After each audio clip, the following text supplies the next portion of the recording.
What's up, everybody? Carolina Jackpot coming at you. It is Tuesday, August the 6th, 2019. It is time for another Destroying Vegas video for the 2019 college football season.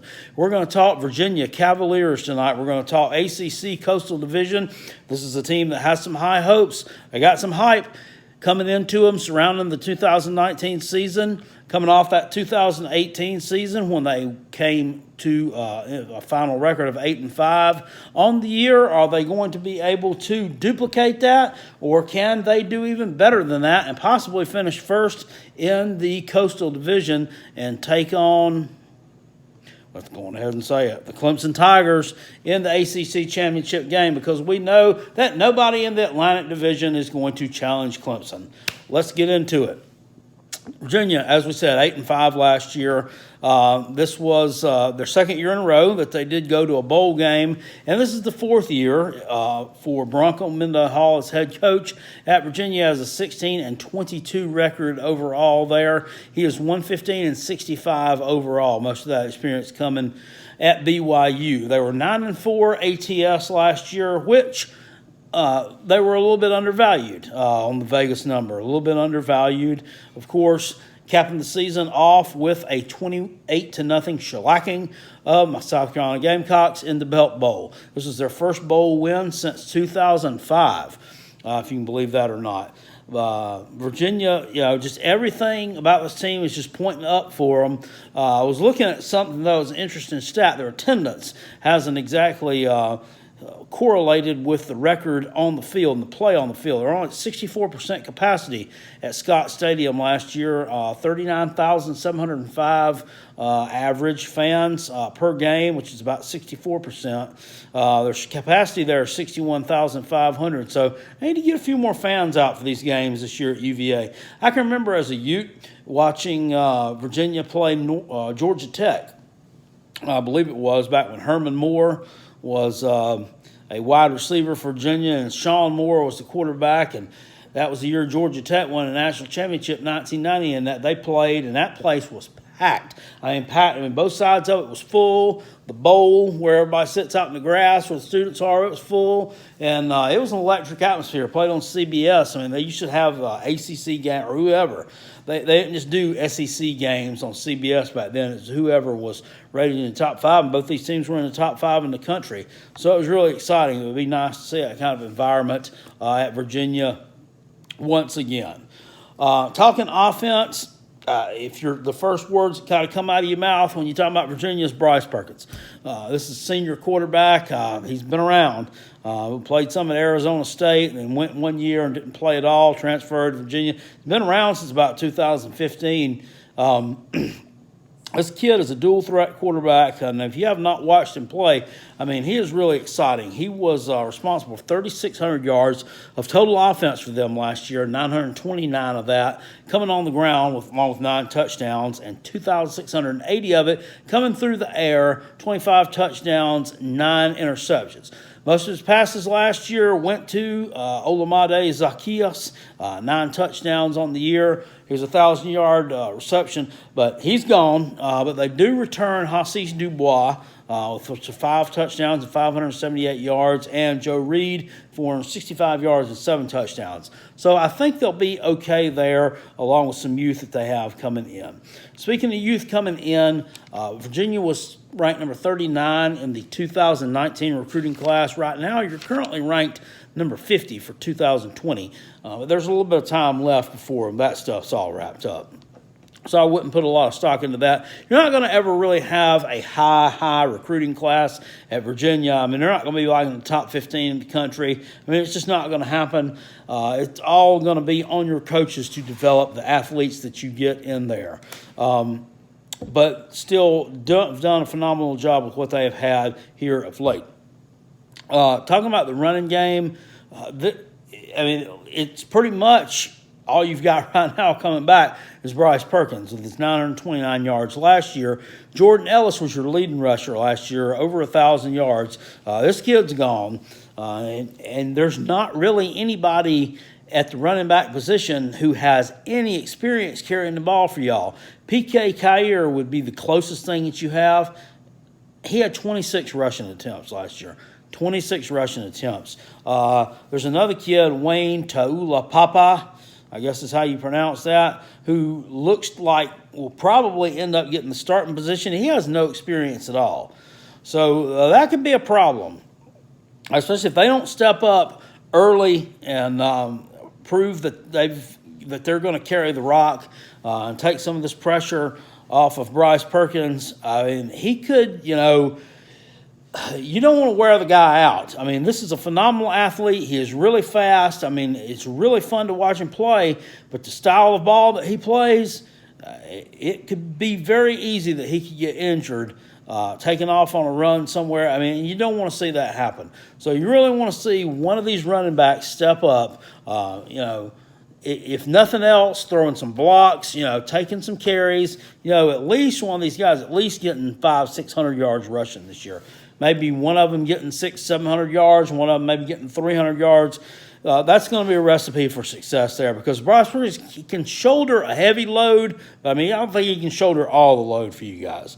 Your offensive line is it's not exactly a bright spot on your team. I was looking at Phil Steele, who I will look at his magazines, and he will list his units and their ranking for each unit in college football, Division I, like your offensive lines, 1 through 50, whatever, your quarterback. And Virginia's not even ranked inside the top 50 in offensive lines. It could be a problem with the style of offense that you're trying to run. You lost 3 starters, but you returned some young players, Dylan Rinkensmeyer, Chris Glazier, and Ryan Nelson, that do have some experience. So if they can gel, I think that you will probably end up being okay there, just because of the sheer athleticism of the quarterback that you have playing for you. Also, speaking of that, behind him, you don't have a lot. Bryce Perkins goes down. There's a plethora there of young talent listed at the backup quarterback position, but like I say, none of it really has any experience. That's the tough thing here about Virginia. Your offense, which ended up ranked number 10 in the ACC last year, I thought it would have been higher than that, and number 82 nationally, doesn't have a lot of depth backing it up. So it's going to be key that you don't have any injuries. The defensive side of the ball couldn't be brighter. You were number 3 in the ACC last year and number 20 overall. You did lose the best player out of your defensive backfield, Juan Thornhill, who is definitely number 1 to the NFL draft. 6 interceptions this kid had last year, 6. But you do return your second leading tackler, your linebacker Jordan Mack, and you return Bryce Hall at cornerback, who's preseason Athlon first-team All-American, and that's not because of the 2 interceptions he had last year. Not because of the 62 tackles he had last year. No. It's because of the 22 pass breakups he had last year. You're talking 22 pass breakups this kid had? That's 2 a game. I mean, you don't find that hardly anywhere. This guy is a ball hawk. He's all over it. And I guarantee you, if he didn't have that kind of number, he would not be ranked as a first-team All-American at Athlon or anywhere. Amazing stat there, Bryce Hall. You play that 3-4 defense up front. Your defensive line is a little bit of experience. It's led by Eli Handback and Jordan Redmond, who's at nose guard. You still have a nose guard at Virginia. It's a big kid, over like 320 pounds. Really plugs up the middle of that for you. It's a solid linebacking core. You're led by Mr. Mack, Robert Snyder, and Zane Zandier. We already talked about how strong the defensive backfield is with Bryce Hall coming back and a couple of those other kids back there. I mean, you should be just fine at safety positions as well. So I'm looking for big things for Virginia this year. When you're playing some teams that are heavy pass teams, should do very well. As far as place kicking goes, your place kicker split duties for a while last year with another kid who was kind of struggling, and then they brought in Brian Delaney, who all he did was go 12 of 16 on field goals, long of 46 yards and 25 extra points. So Mr. Delaney's pretty much automatic after you score a touchdown, and he's usually going to nail those field goals with you. punter. Last year, your punting game was not very good, and this year you're breaking in a new one at that also. So that's a position we won't really talk about a whole lot. What we're going to do, go to Carolina Jackpot's big board, look at the 2019 slate for the Virginia Cavaliers and see what you're going to do. So we have the 2019 Virginia Cavaliers slate, and as you see there, Las Vegas, amongst most sports boards and most sports betting sites, are putting you around 7.5 wins on the season. Are they going to go over? Are you going to go under? What are we going to do here? Carolina Jackpot will get that sorted out here in just a few moments. Now, looking at the schedule, let's look at your gimme games that you have on the schedule. On the 6th of September, you got a Friday night game against William and Mary at home. I believe you'll win that game. Your former coach, Mike London, who was there before Bronco Mendenhall, is the new head man at William and Mary. It takes over for a coach that had been there for a long, long time. And normally when they play Virginia, they play pretty tough. But they had a very, very rocky season last year. I don't see them posing much of a challenge to you. Why this game is being played on a Friday against an FCS team is beyond me. I don't know, but I don't make schedules out, and it's not for me to question. Did you get a win there against the William and Mary Tribe? The 21st of September, you got Old Dominion. You don't have Virginia Tech helmets on, so I'm assuming you're going to win that game. They actually play Virginia Tech, I think it's on the 7th, and then they have a bye week, and then they play you guys. So that'll be a revenge spot for Virginia Tech against Old Dominion, and I look for Virginia Tech to take it out on them pretty bad this year. And then bye week, I expect them to lose to you guys as well. So we have those out of the way. The 23rd of November, I'm also going to give you a win here against Hugh Freeze's Liberty Flames. Don't take them too lightly, though. You played them last year, and they ran up a bunch of points on y'all and a bunch of yards. 45-24, you did win the game, but you were only leading 24-17 at halftime. And this year with Freeze as the head man, I expect them to be a lot more potent than they were. They're going to surprise a few people. And you'll hear me talk about some opening week game spreads that I really don't like and that I think are too close or I think are not close enough. And we're going to talk about that one, the game between Syracuse and Liberty. But getting into the meat of the schedule and the games that matter, you're opening up on August the 31st on the road at Pitt in Heinz Field, and I believe you get the win in this game. You lost to these guys last year. This is one we will put a watch on because it's not one that I'm 100% sold on that you're going to win without question. But you lost to them last year at home in a game that this is one that you should have won. It was 23-13. This is the game that you really needed, and you weren't able to get that done there. They had two guys that went over 1,000 yards rushing last year. One was Darren Hall, who really destroyed you guys last year. He ran for about 200 yards against your defense. And Quadre Allison, both those guys are gone this year, and they really don't have a lot to replace them. A lot of people are picking Pitt to be in the upper 2 or 3 of the ACC Coastal again this year. And I really don't understand that. I believe the people that are doing that are just kind of looking at names and just throwing them down on a piece of paper. They're not really studying the team. I think you take a win here against Pitt. I don't think them playing at Heinz Field gives them some kind of huge home field advantage. I mean, I really just think this is a pro sports city, and they've not been big on Pitt football there since the early 1980s. And nothing about that. This year's team is going to change that either way. So you get the win on the road at Pitt to open the season up. Of course, week number 2, we talked about you're going to win that game. Week 3, this is a big game for you. Play Florida State for the first time in a while. And I'm high on Florida State this year. A lot of people are giving a lot of shit to Willie Taggart. They think it was a stupid hire. He's not going to be able to get the job done. He didn't do anything anywhere else. And this is just a classic example to me of people not giving a guy a chance. Okay, I know there are high expectations at Florida State. Okay, but Jimbo Fisher left them in a bad shape. In a bad shape. They had no offensive line to work with. This guy was, I mean, he did have to implement a new offense, and there were some changes there that had to be made. Culturally, I really don't know where he's at with this program. I know he's dismissed some players. I know he's had some that's gotten in some trouble there. But I really look for this team. I'm high on them this year. I think they're going to rebound. I think that offensive line is finally going to start blocking for Cam Akers, and he's going to start realizing his potential. I think James Blackman is going to have a good year for them at quarterback. The Terry kid, they have wide receiver, is a really good athlete. And I think they're going to come into Charlottesville on week 3 and beat you.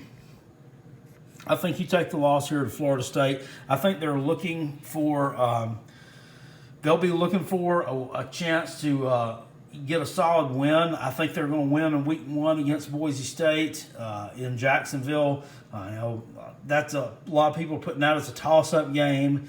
They're also not looking. They're just because of the fact, well, Boise State's a giant killer, but they're not looking at the fact that Boise State lost their quarterback. They've lost a lot of players this year. I think Florida State beats them, and I think they beat you here in this game. That's another one I'll put a watch on. Not sold on it, but I can see you losing that one. Old Dominion, you're going to win that one. You go on the road on the 28th, big test at Notre Dame. It's been a while since Virginia has played in South Bend. I'm not sure if they have at all. Notre Dame is a team. Last year, yes, they did make the college football playoff. Obviously, wasn't very impressed by their performance there. They might as well not even went. Might as well not even got on an airplane. 30-3. They lost to Clemson, or 33-3, something like that. I mean, if you look at Notre Dame and went through the season last year undefeated, but they failed to cover the number against a lot of ACC teams at home. Okay, last year against Pitt in South Bend, failed to cover the number. Also failed to cover the number against Vanderbilt, which is not ACC, but still a team that Notre Dame should have handled easily and almost lost to. 2017 failed to cover the number against Wake Forest, which was a win still. 2016 they failed to cover the number against Duke in a game they lost. 2015, they also failed to cover the number again against Wake Forest. And in 2015, on the road at Virginia, they failed to cover the number in a game that they did win 34-27. You're going to go on the road here.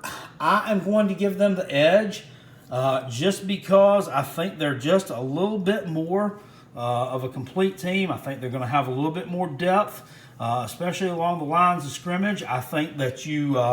as far as your defensive backfield and your quarterback positions, I think that you're better than them. But I'm still going to give them the win here because this game is on the road. And I think that overall they have a little bit more depth than what you do. But I'm going to put a watch on that one as well. I would not bet the farm on Notre Dame winning that game. This is a week after they play Georgia in Athens. And if they go to Athens, and I mean, any number of scenarios could happen. If they go to Athens and win that game, if they upset UGA, which I don't think is going to happen, they're going to be riding high, and this would be a trap game spot. Or they could go to UGA and get their ass stomped, and this could be a situation where they're down and they still don't come out and play well against Virginia. At any rate, I would definitely take you guys to cover the spread here. I think you're going to take the loss, but it should be a good game. You're off, and then you will play on Friday night, November the 11th, in Miami at the Hard Rock Stadium, or whatever it's called, against the Miami Hurricanes. This should be a revenge spot for them. You guys beat them at home last year. 16-13, that defense for them is going to be salty. Jonathan Garvin, Shaq Quarterman, amongst many stars they have returning on that team, which will be led by their former defensive coordinator, Manny Diaz. I expect for them to have a pretty solid year this year. They do have some question marks at the quarterback position. Is it going to be Tate Martell? Is it going to be Jacoby, whatever his name is? Jacoby, is that even it? I don't know what the other kid's name is. I'm drawing a blank here. It's Tate Martell. Anyway, we'll call him the other kid. The one who took over from Malik Rozier. I can't think of it right now. Is it going to be him or is it going to be one of the other kids? It seems to be up in the air for them right now. By this point in the season, by October the 11th, they should have it figured out. It is a Friday night game in Miami. I don't look for there to be a huge crowd there because South Florida is a hotbed of high school football, and I expect a lot of people will be at those high school football games on that Friday night, October the 11th. That's right in the middle of the season, ain't it? So, that could play into your favor a little bit. They're coming off a short week. They play Virginia Tech on the 5th, which is a week that you have off. I've already done my prediction video on Miami. If you were one of the people who watched that one, you would know that I picked Virginia in this game. I'm going to give you the win here, putting a watch on it, but I think you beat Miami for the second year in a row, this time on the road in Hard Rock Stadium. Duke, this is a team that you've beaten 4 years in a row. Of course, their quarterback, Daniel Jones, is gone. Deion Jackson, talented guy for them at running back. They don't have a lot. It's another team that lacks a lot of depth, a lot of positions. They could surprise some folks this year, but I'm not looking for it. You've got them at home. This is a game you should win, and I think you do win that one against Duke. The next week, you are on the road against the Louisville Cardinals, another team, a terrible, terrible record last year. They were 2-10. They were bad on offense, or bad on defense.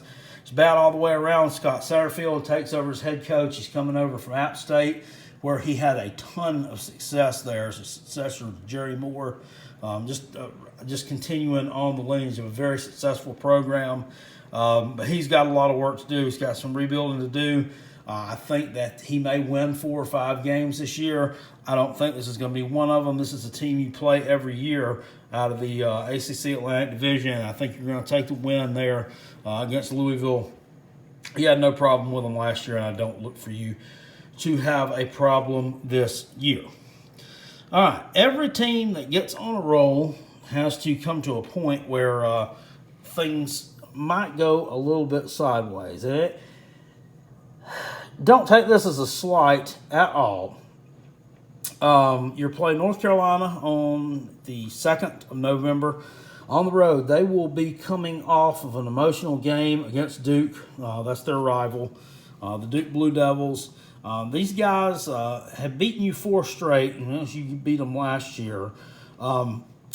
They start off the season with 5 really tough games. They start off with my Gamecocks, then they're at home against Miami. They play at home against Wake Forest. They play Appalachian State at home, which is a game I think they definitely could lose. And in fact, I think they do lose. And then they have Clemson at home. These guys could be 0-5 to start the season off.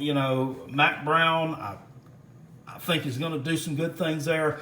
I think if he's not there for the long haul, I think he does at least get it set up for somebody else to take over it and do a really good job.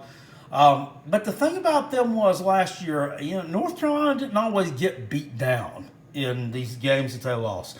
I mean, they did have some kind of embarrassing losses. They really got handled by the Miami Hurricanes. And then they lost at home 41-19 to an East Carolina team that was absolutely terrible.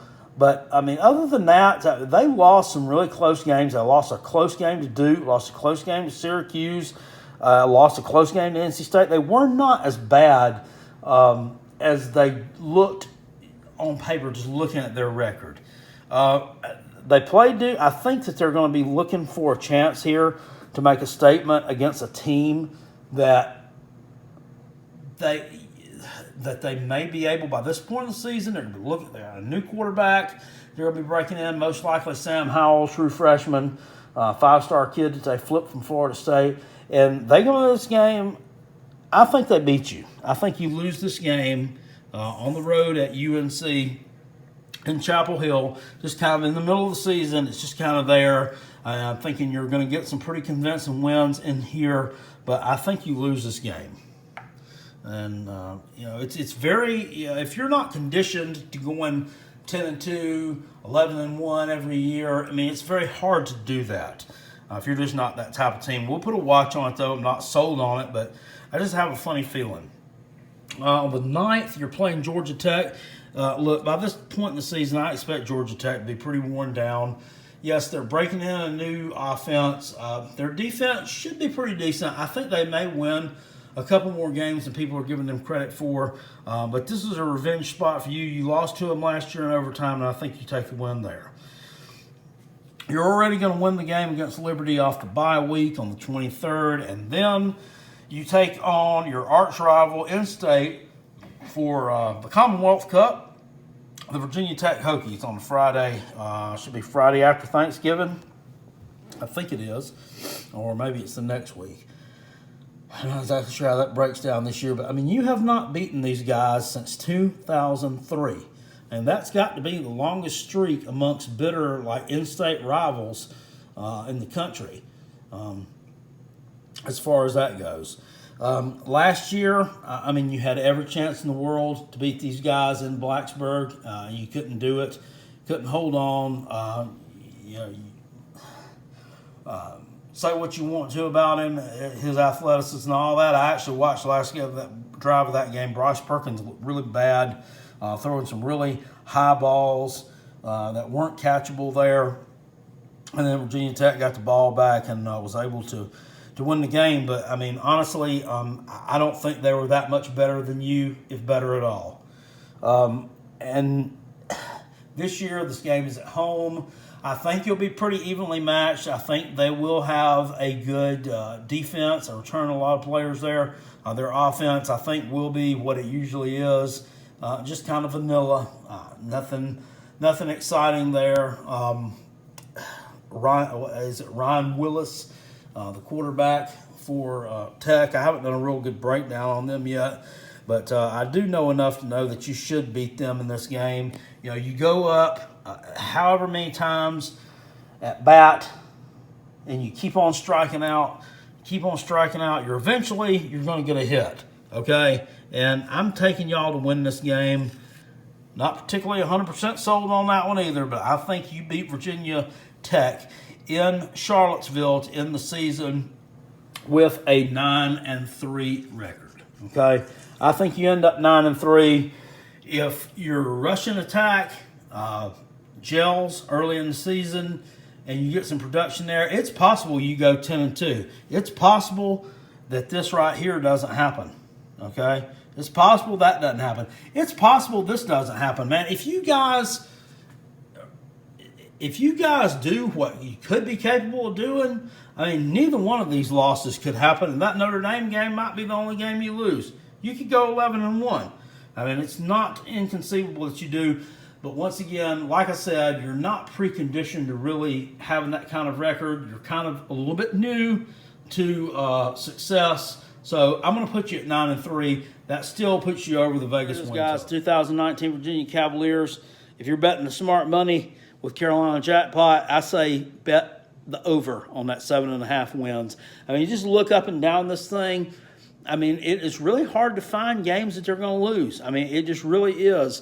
And they're kind of benefited by the fact that the ACC Coastal is kind of down this year. I mean, I don't think Pittsburgh is going to be very good. I don't think Duke's going to be very good this year.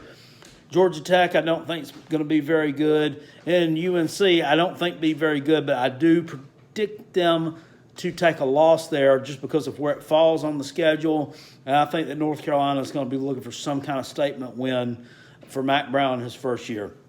I do think that Virginia snaps that long losing streak to Virginia Tech this year. I think that finally happens.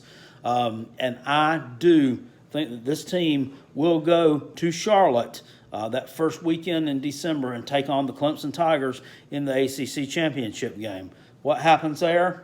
It remains to be seen. I'll see you guys later. Appreciate it. Once again, if you like this video, give it the thumbs up and subscribe if you are not already. I'll see y'all later with more pick and predictions against the spread. Carolina Jackpot. Peace, and I'm out. And go Gamecocks.